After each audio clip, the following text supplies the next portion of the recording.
petite update style vlog, donc j'espère que vous m'entendez malgré le vent. Donc ça y est, la coloration est finie de poser, donc là je vais la laisser poser 40 minutes. Donc on a utilisé 2 flacons, donc il a dosé sur la couleur et là c'est déjà en train de s'éclaircir. J'ai vraiment peur du résultat, donc voilà.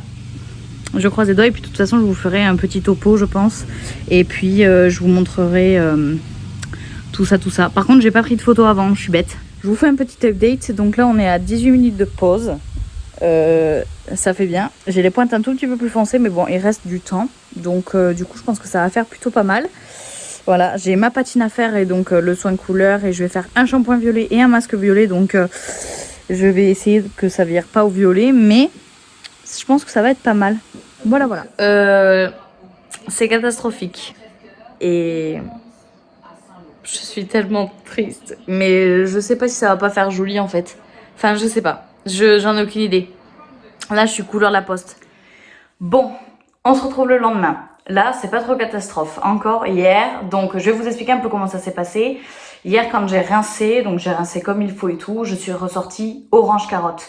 C'était horrible. Donc pourtant j'avais vidé 2 pots de décolorant sur ma tronche, mais c'était orange carotte. Bon, fallait s'y attendre puisque j'avais les cheveux quand même un petit peu foncés, puis j'avais les cheveux couleur de mes sourcils avec un petit peu de balayage au niveau des pointes. Donc je suis ressortie orange carotte ici et orange carotte moisi, comme dit mon copain, en bas, enfin au niveau des pointes. Donc vraiment pas jojo du tout. Et donc je misais tout pour le coup sur la patine que j'avais pris et les shampoings violets et le masque violet. Donc j'ai fait ma patine, donc qui est la 200, donc l'autre je l'ai jetée, mais celle-là elle se présente comme ça. Donc c'est une patine sous forme de shampoing, donc j'ai vidé toute la patine, j'ai vidé 125 ml sur ma gueule. Donc j'avais, quand j'ai enlevé la patine, j'ai enlevé des gros pâtés de patine. Trop de mots patine. Quand même je tiens à dire que ça m'a bien rattrapé, je n'avais pas de photo quand j'ai rincé, mais ça m'a vraiment rattrapé, je vous l'assure. Et donc après j'ai fait un shampoing violet, donc c'est mon shampoing violet John Frieda. Qui est le ultraviolet pour blonde. Je sais pas s'il a fait vraiment quelque chose en fait au niveau de mes cheveux, mais je pense que ça a retiré peut-être quelques reflets. Donc j'ai fait celui-là qu'il faut laisser poser 1 minute. Et ensuite j'ai fait le masque violet que j'ai vidé quasiment le flacon sur ma tête tellement j'avais peur du résultat. C'est le masque violet déjaunisseur, ça me gratte énormément ici, hein. Qui nourrit les cheveux et neutralise les reflets jaunes et orangés. Donc celui-là, je sais pas, en fait je sais pas qu'est-ce qui a fait le côté qui m'a un peu arrangé le orangé. Je pense que c'est la patine, mais celui-là m'a vraiment bien nourri les cheveux, donc celui-là je l'aime beaucoup et il fallait le laisser pareil 1 à 2 minutes. C'est horrible, ça me gratte. Oh, c'est horrible. Donc voilà un peu le résultat que ça a. Donc en fait, quand on regarde bien, au centre de mes cheveux, enfin ici, c'est quand même un beau blond. Moi je trouve, hein. Il y a des beaux reflets, voilà, j'aime beaucoup. Au niveau des pointes, c'est assez foncé, mais pareil, mes cheveux ont de beaux reflets. Je sais pas si vous voyez un peu quand même. Franchement, il y a de beaux reflets. Mais en fait, c'est ici. C'est vraiment aux racines que ça pose problème. Puisqu'en fait, aux racines, ben, je suis vraiment jaune-orange en fait. Et c'est pas beau du tout. Enfin, moi, je trouve ça pas... Voilà. Mais sinon, je suis quand même plutôt contente du résultat grâce à la patine. Donc maintenant, je vais vous dire ce que je vais faire un petit peu.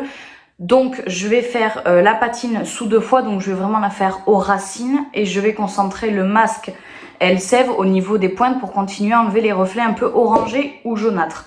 Donc voilà, pour l'instant c'est ce que je vais faire et s'il faut je rachèterai une patine. J'espère que ça va quand même enlever le maximum de reflets jaunes et oranges que j'ai au niveau de mes racines. En tout cas, mon copain a vachement géré, il en a bien appliqué uniformément, donc même si on dirait que c'est pas posé uniformément, ben, il en a mis partout comme il fallait. C'est juste que mes cheveux n'ont pas pris de partout comme il le fallait. Trop de mots, trop de répétitions. Donc pour le coup, la couleur comme ça m'est revenue à... Donc du coup j'ai acheté 2 Nordic couleurs. C'est la décoration Nordic Color de chez Schwarzkopf que je vous mets ici. J'en ai eu pour 2 fois 8,69 €. Donc j'ai aussi le masque violet de chez Elseve qui coûte 5,50 €. Ensuite ma patine, donc la 200, elle coûte 2 x 7,48 €. Donc je vous mettrai le total ici, puisque moi les maths ça fait 0,00. Donc voilà ce que ça m'a coûté. Contrairement à un coiffeur qui m'aurait coûté, je pense, dans les 150 à 200 balles, vu que j'avais les cheveux quand même relativement foncés. Donc Au final, j'ai pas le rendu que je voulais puisque je m'attendais à avoir un blond polaire. Un blond californien comme ils disent. C'est pas demain que je l'aurai, mais peut-être que d'ici 2 semaines je referai une déco et peut-être qu'à ce moment-là j'aurai vraiment un blond polaire. Au pire, je vous ferai suivre tout ça. Donc là je vous ai juste fait un petit topo, j'ai pas filmé énormément puisque c'était mon copain qui me faisait la colo et en plus vous filmez sous la douche, c'est absolument pas mon délire. Je vous ai juste fait quelques petits updates, donc voilà, ça c'est vraiment l'update final et je vous reprendrai, je pense que je vous referai des IGTV si je refais quelque chose sur mes cheveux et je vous mettrai un résultat sur mon Instagram une fois après avoir refait la patine. Je pense que je vais la refaire dans 2-3 jours quand mes cheveux auront graissé. Donc j'espère quand même que ce petit bonus vous aura plu. En tout cas moi ça m'a fait super plaisir de vous partager cette petite expérience. Je sais pas, dites-moi ce que vous en pensez du résultat dans les commentaires. Donc c'est pas le plus beau blond de toute la planète Terre, mais franchement ça va et je suis en train de m'habituer, donc voilà, dites-moi ce que vous en pensez. En tout cas j'espère que cette vidéo vous a plu et je vous dis à bientôt pour une prochaine vidéo. Ciao ciao. Et mon Instagram, je vous le mets ici.